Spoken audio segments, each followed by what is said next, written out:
Hello children. So now we are going to start with our chemistry portions. The first 4 chapters in 9th standard NCERT textbook is our chemistry. So our first chapter is matter in our surroundings.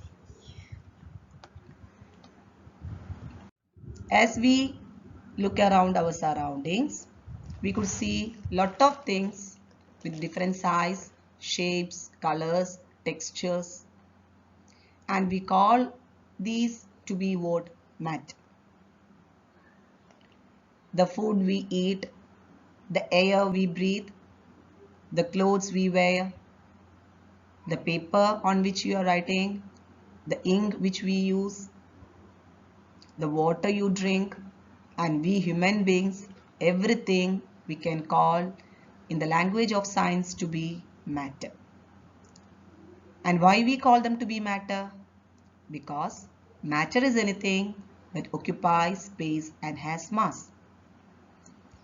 We humans have certain body mass and we are occupying a particular space. So we can call human beings to be matter. So the definition of matter is anything in this universe that occupies space and has mass. Children, please note, we cannot call heat, light or sound to be matter because they doesn't occupy actually any space. So these things cannot be considered to be matter. Now, what is this matter made up of? Matter is made up of very small particles. We cannot see them with our naked eye or even with a powerful microscope. Now, these particles can be called as atoms or molecules, and we'll discuss about this in our coming chapters. Now we are going to see the properties of particles of matter. 3 properties you need to learn here. And the first property is particles have space between them. And now let us take an example. We are taking a water in a glass and we are adding a tablespoon of salt, or you can take sugar, whatever be. You can stir it.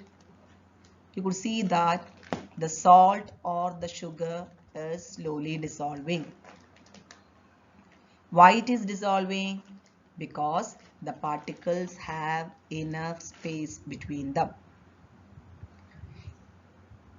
The oxygen is dissolved in water because there is enough space. Take the example of soda water. Carbon dioxide is dissolved in water because particles have space between them. So the first property is particles have space between them. Now the second property. Particles are continuously moving. I could give you the best example from your home itself. We are lighting an incense stick, or what do we call agarbatti, in a corner of your room or in your prayer room, whatever be. You don't need to go to near the incense stick to get its smell. When you're sitting in your sitting room and watching TV, you could identify the smell. That means particles are continuously moving. Another example from your textbook, you could see on the screen the salt of copper sulfate, which is blue in color. We're taking a beaker of water and adding a spatula of spatula. I mean, it's a chemical term, children. In chemistry lab, we'll call spatula for taking the salt. We won't use the term spoon and all. Okay, we'll call it spatula. A spatula of copper sulfate, 1 or 2 spatulas you can add, and you slowly stir. The water, as it is colorless, slowly becomes blue in color. You could see the blue color spreading, and this is indicating that particles are moving. Or another simple example, in a glass of water, you're adding a drop of ink. You could see the red or the blue ink slowly spreading.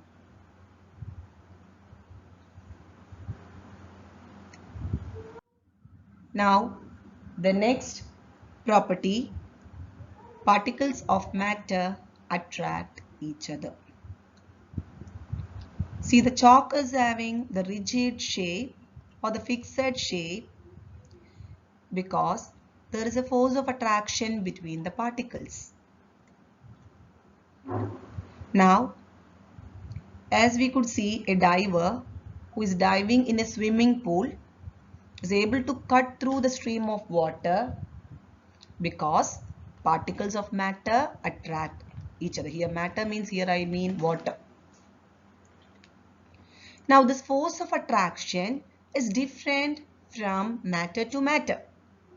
See, for example, you're taking an iron nail, a piece of chalk and a rubber band. It's very difficult to break an iron nail, much more easy to break the chalk and very easy to break the rubber band. Here, the force of attraction is much high in iron nail and the force of attraction is very less in rubber band. So, all the particles attract each other, but this extent of attraction vary from matter to matter. So, 3 properties we discussed. Particles have space between them. Particles are continuously moving. Particles of matter attract each other.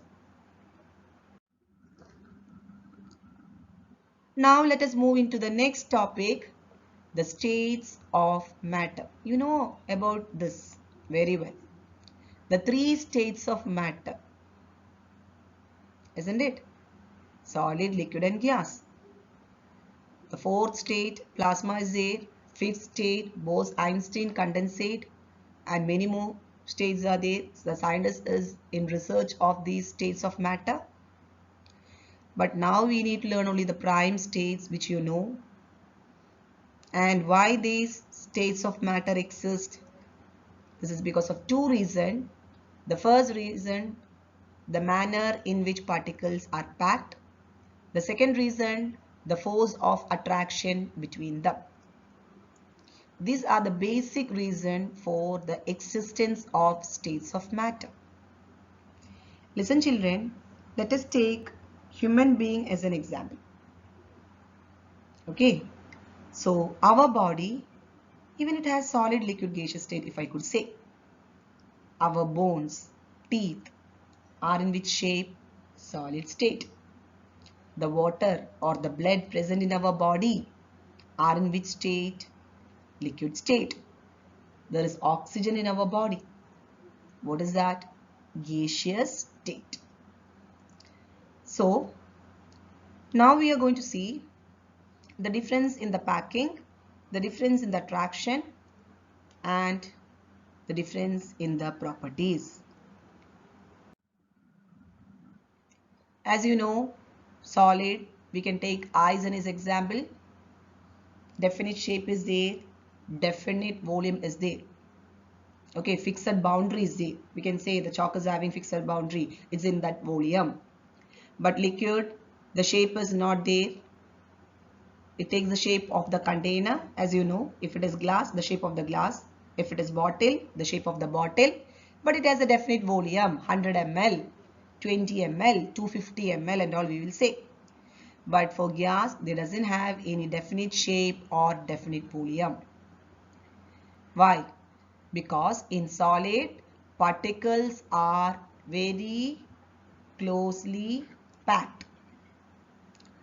In liquid, particles are loosely packed compared to solid, and in gaseous state, particles are very loosely packed. When we come to the force of attraction, because the solid very closely packed, the force of attraction is maximum. But when we compare to liquid, it is less, and gas, it is least. That's why we'll call solid to be rigid. Force of attraction is high. Particles are closely packed. They cannot move very easily. The movement is there. Particles are continuously moving, as I said. In solid also particles are moving. But they move only from their mean position. Just like you're sitting in your seat and your hands and legs are just moved, vibrated. Only that. That is the movement. But in liquid, the movement is just like you're moving from your seat to another, from one bench to another, just like that. When we compare to gas, you're just running out of the classroom as the bell goes. Remember our classroom situations. You are in the solid state when the teacher is taking the class. Okay, very rigid. Don't move. But in the liquid state, when the teacher is not there yet, she's about to come, you will move in your classroom. But when the bell ring for the break, you will just rush out of your classroom and this is the situation of gaseous state. Okay. Now, so rigidity you understood. Solid is rigid, whereas liquid and gas is having tendency to flow. So we will call them to be what? Fluid. Now, the gases cannot be compressed. Compressibility means what? When we give some external pressure, when we apply some external force, if an object is reducing to lower volume, we'll call this to be what? Compressibility. Okay. Solid, take the wooden table. Can you compress it easily when you apply the force? No. But there is a solid that can be easily compressed. That is sponge. That's some examples are the exceptions are the. Now liquid can be compressed. Liquid cannot be compressed. But when we say with the gaseous state, it can be compressed. This best example is the LPG gas cylinder in your home. See, the huge quantity of gas is compressed. Liquefied petroleum gas is compressed in the form inside the cylinder which you are using in your kitchen for cooking purpose. Compressed natural gas. These are very good examples of the compressibility of gas. Okay. Now, we could see about the kinetic energy. Kinetic energy, as I told you, any particles, if they move, we could say it is having kinetic energy. The energy associated with the movement of a particle, we can call it to be kinetic energy. As we could see, the kinetic energy of solid is minimum. Why? Because they are moving only from their fixed position, they are just vibrating only. They cannot move further. Do the wooden table move? Do your chair or bench move by itself? No, isn't it? So the kinetic energy is minimum. But in the case of liquid and gas, kinetic energy is more, and for the gaseous state, kinetic energy is maximum. As you open your gas cylinder, the gas spreads within second. This shows that kinetic energy is maximum. You can identify the smell of the gas if there is any leakage. Okay, and very good example, the smell of hot food. When I speak about hot food, one more thing I want to say. This kinetic energy, if increases, the speed increases. Now, there is a relation of kinetic energy and temperature. Kinetic energy increases with increase in temperature. So the speed of that particle increases when the temperature is also increased. I'll give you an example. In your home, you are drinking milk. While you drink a glass of milk and you would like to add Horlicks, Boost, whatever else. If it is hot milk, you can add Horlicks and mix up very easily. But what happens if it is cold milk?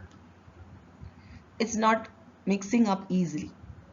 This is because in hot milk, kinetic energy is high, the particles move faster and mix up easily as the temperature is high. Hot milk it is. Whereas in cold milk, temperature is low, kinetic energy of the particles is also low, so doesn't very smoothly mix up. So I think you got the relation between kinetic energy and temperature. Kinetic energy increases with increase in the temperature. Now about density. Density is what? As you have already learned in your lower classes, mass per unit volume will call about the density. So if you're taking a particular solid, in that volume, number of particles are there, closely packed, isn't it? So imagine the situation in your classroom. In a fixed boundary. Okay, the classroom is having a fixed boundary. Imagine that there is a particular volume there. If every children occupy their seat, we can just imagine it to be a solid. If there are only very few children in a means one child in a bench, and imagine in the gaseous state 3 or 4 5 children, only 5 children in the classroom. The first solid state we are considering the whole strength of the class, let it be 46. In the second state, liquid state, we are just imagining only 10 or 15, and coming to the gaseous state, only 3 or 4 children. Just imagine that state. So the gas, liquid and solid, the number of particles is very less. In a particular volume, the mass is less, so the density is also less. Imagine that only 3 child in a classroom, number is less. Mass, if you consider the mass, that is also less, so density is also less. But in solid, 45 46 children in that same volume, so mass is high, density is also high. Just I gave you a simple explanation, simple example correlated with your classroom. Okay children, it doesn't mean to exaggerate and all. Okay, so density is high for solid. That's why when a solid is a solid or an ion, whatever we throw into the water, it just goes down, isn't it? But an example is there, ice is solid but it just floats on the top of water.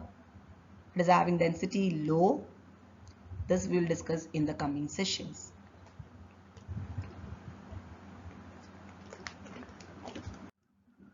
So now review of the definitions that I taught you.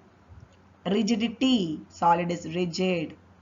The tendency to maintain shape when some outside force is applied. Fluidity, we call liquid and gas to be fluid. It is the tendency to flow. Compressibility, gases are highly compressible where the solid cannot be compressed. The property by which matter can be reduced to lower volume by the application of external force.